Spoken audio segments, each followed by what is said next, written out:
In this video, I'm going to teach you how to figure out what diet is best for your lifestyle. Hi, welcome to today's diet. Today I'm going to show you how to find the right diet that works for you. There are so many diets out there, but most of them are really restrictive or just don't work at all.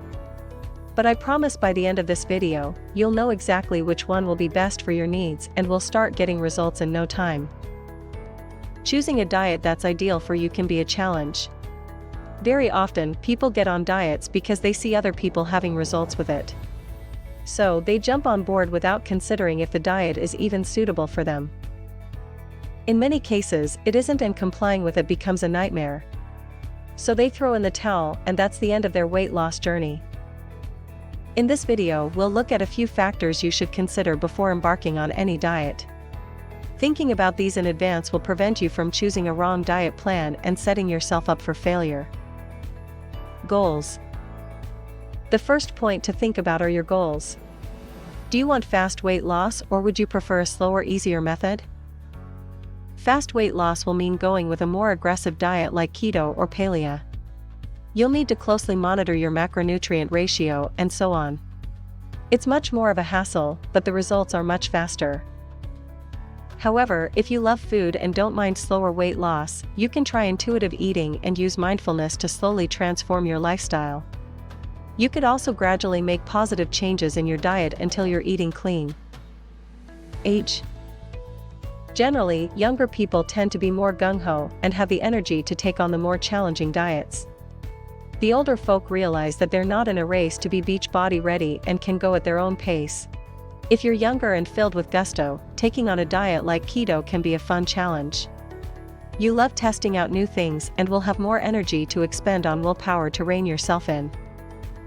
The older crowd may have commitments and career obligations that eat into their time, and they'll find all the constant meal prepping to be a hassle. So, it's best for them to pick a more hassle-free diet. Gender. While stereotyping is anathema these days, generally, women tend to prefer intuitive eating instead of diets. Even if they choose diets, they tend to pick fad diets rather than the more hardcore ones like the paleo diet or keto diet. Once again, it all comes down to your personality, which can be considered as a factor too. If you enjoy a challenge, the harder diets may be perfect for you.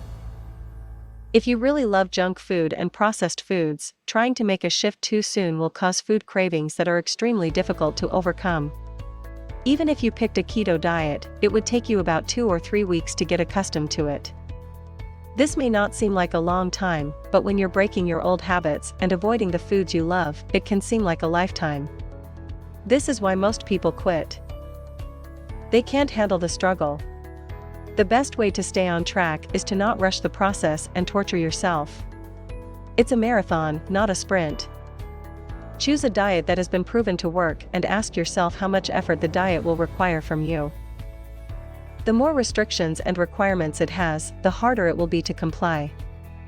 You'll need to figure out if you have the time and energy to keep up with a stringent diet that can end up controlling your life, or will you go the easier route, which is slower? There's always a trade-off. The easier diets take longer to work, and the harsher ones give you faster results. Both will get you to your destination, but if you pick the wrong one, you may quit before you get there. So choose wisely and stay on track. That's all for today. Hope you enjoyed today's video. If you haven't subscribed, please subscribe below and hit the notifications bell. Thanks so much. Hope to see you soon for my next video.